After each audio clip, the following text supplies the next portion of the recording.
Today we're going to be going over special teams, and special teams definitely is an area in the three phases of football: offense, defense, and special teams that youth football coaches can really excel in and win some football games. And that's mainly because a lot of rookie and not so good coaches really blow off special teams, and you can really steal, as Coach Dave Caesar says here on this slide, you can steal some wins from some of the best football teams through your special teams play. And I do it and have seen it done to us. And if you really, and definitely help yourself in other games. Let's get right into it. Youth special teams. Let's go over kickoffs. I prefer, and I know a lot of folks prefer, onside kicks. Those are the most popular in youth football.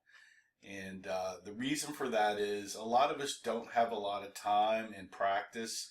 I've only got 2 days a week. That's the KYA rule to practice.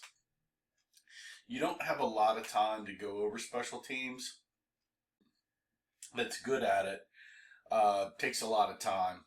A fast returner, an open field is very, very dangerous. So we do not hardly kick deep kicks at all unless we're ahead and we're practicing, and know what you're doing. I know that the running back will either score or get back to where the point, which is about the 40 or 50, where we would have onside kicked anyway.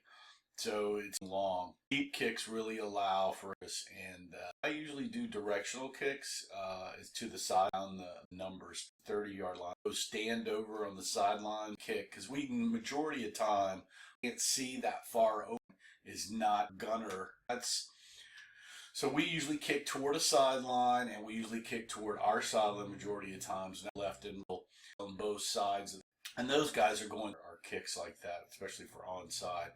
On our directional kicks, we usually try to find a minimum play player or a big directly. My son had played select game, and that's a big deal. So try to find a soccer player 20 to 15 yards, just like they'd be kicking at the numbers.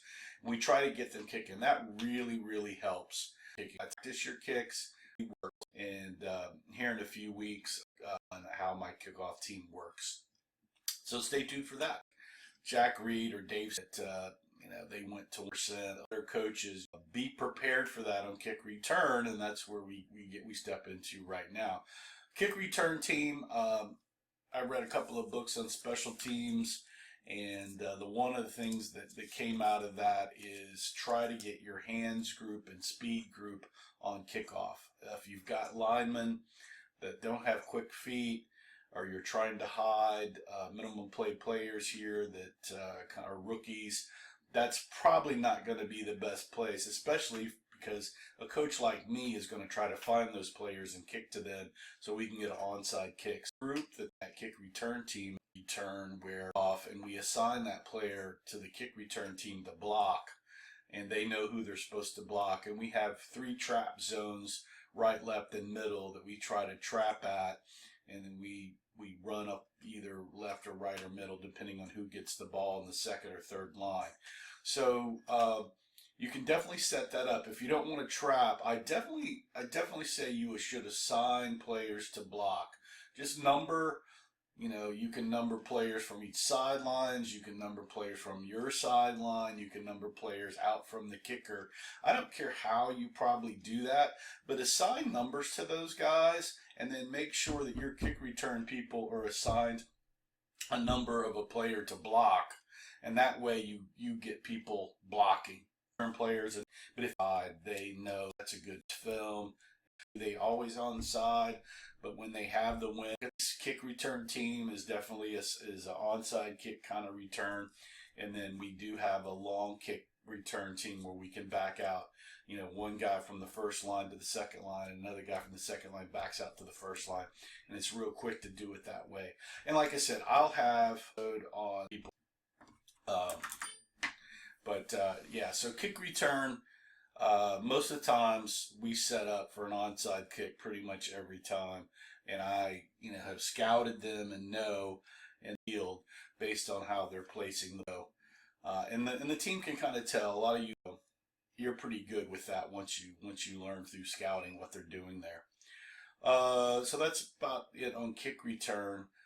Make sure you practice, handling the ball in practice. We have a drill where we, throw the balls without muffing it, and points go for the team that for that team. So that works out. We get about 10. Get the kind of quasi kick. Kids love that game. So let's go into punt. So punting, we don't like to punt. I know I read the article, I guess it's been 10 years now, about one of the coach. I think he's in the South somewhere that doesn't ever punt. He's a high school coach, and I read the article in American Football Monthly, and he doesn't punt, and so I moved into that too. We hardly ever punt really unless it's within our 10-yard line, or maybe we're practicing a punt for the Super Bowl or playoffs. To me, the punt is probably the most dangerous play in football. There's so many variables that can go wrong with a punt.